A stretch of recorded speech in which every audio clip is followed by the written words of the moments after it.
Salam inspirasi. Ketemu lagi nih di channel YouTube Inspirasiku, channel yang memberikan solusi di setiap masalah kalian. Kali ini aku akan ngebahas masalah waktu. Nah, waktu. Jikalau kalian mendengar tentang waktu, pasti kalian akan berpikir time is money. Waktu adalah uang. Yaps, betul sekali. Waktu memang adalah uang. Tapi terkadang dengan waktu yang sangat panjang, dengan pekerjaan yang semakin banyak, terkadang kita sering dengan menunda-nunda waktu. Nah loh, siapa yang sering kayak gini nih? Yang suka sekali menunda-nunda waktu. Yang padahalnya harusnya hari ini sudah siap, tapi besok sajalah dikerjakan, atau besoknya lagi malah dikerjakan, atau mungkin sampai berbulan-bulan tidak dikerjakan pekerjaan yang seharusnya kita selesaikan dengan cepat. Nah, kali ini aku akan ngebahas masalah mengatur waktu dengan skala prioritas supaya lebih sukses. Nah, buat kalian nih yang penasaran dengan video konten YouTube aku kali ini, jangan lupa ya ditonton sampai habis dan jangan di skip-skip nih, karena aku akan ngebahas gimana sih cara kita untuk memprioritaskan mana yang lebih penting dan mana yang kita harus tunda tentang waktu. Dream Warriors, baik itu dalam dunia kerja maupun dunia kuliah ataupun dalam kehidupan sehari-hari kita, mudah sekali untuk kita merasa panik ketika melihat list pekerjaan yang semakin panjang dan waktu untuk mengerjakan yang semakin pendek. Nah, siapa yang sering kayak gini nih? Bisa dipastikan pasti kalian akan merasa stres, tidak bisa berpikir dengan jernih, dan tidak bisa menjadi produktif.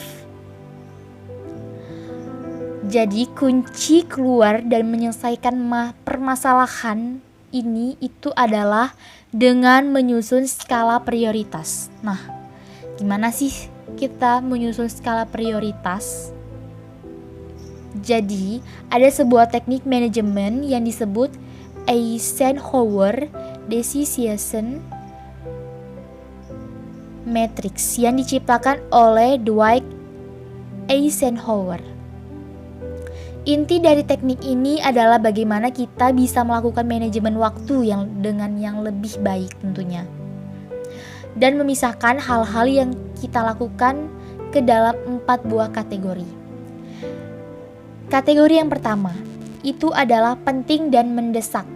Jadi, kalian hanya boleh memasukkan hal-hal yang sangat penting dan wajib kalian selesaikan hari itu juga.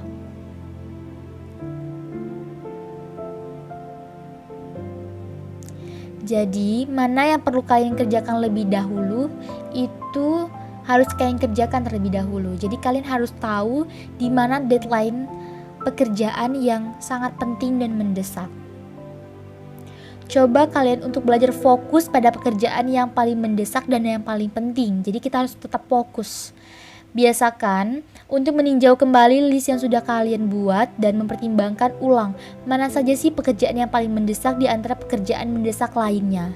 Dengan menyelesaikan hal yang paling benar-benar harus diselesaikan terlebih dahulu, pekerjaan mendesak lainnya akan lebih ringan untuk diselesaikan. Yang kedua, itu kategori penting namun tidak mendesak. Jadi kalian memasukkan tugas dan pekerjaan yang penting nih, dan dapat kamu cicil secara bertahap di dalam kategori ini.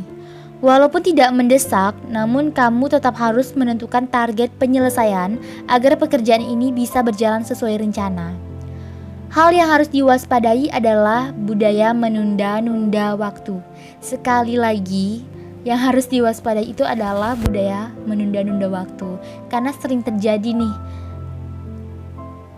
Proses mencicil dalam pekerjaan yang tidak mendesak sangat penting agar kamu tidak keteteran ketika tenggat waktu sudah dekat, sehingga menerapkan istilah lebih cepat lebih baik. Kategori yang ketiga, mendesak namun tidak penting. Jadi pada kategori ini, hal-hal yang tidak penting namun tetap harus dikerjakan. Contohnya misalkan adalah follow up jadwal rapat lewat telepon atau email, kumpul dan diskusi dengan teman kuliah atau rekan kerja, dan lain-lainnya.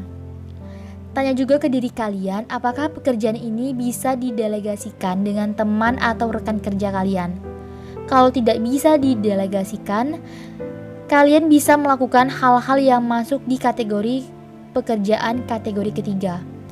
Hanya jika memiliki waktu luang setelah menyelesaikan pekerjaan yang penting dan utama, serta waktunya disesuaikan dengan kapasitas waktu kalian.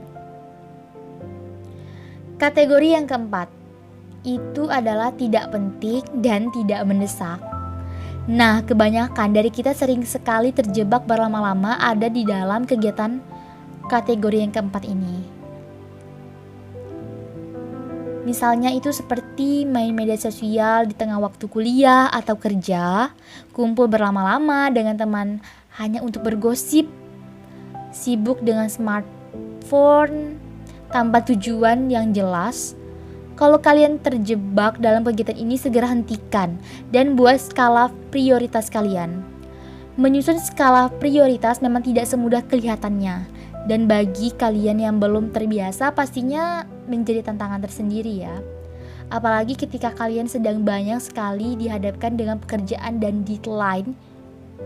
Coba terapkan teknik manajemen dengan 4 skala prioritas kategori ini untuk bisa mengatur prioritas pekerjaan kalian dengan lebih baik sehingga kalian lebih produktif tentunya. Jangan lupa, menjadi produktif adalah kunci utama untuk bisa sukses. Oke, sampai di sini dulu video aku kali ini. Jangan lupa ya, nyalain lonceng notifikasinya, tekan like, comment, dan subscribe. Dan kalau misalkan kalian mau konten-konten aku selanjutnya dan kalian mau pembahasan-pembahasan lainnya, kalian juga bisa nih komen di bawah ini mau masalah apa sih yang dibahas. Oke, dadah, sampai jumpa.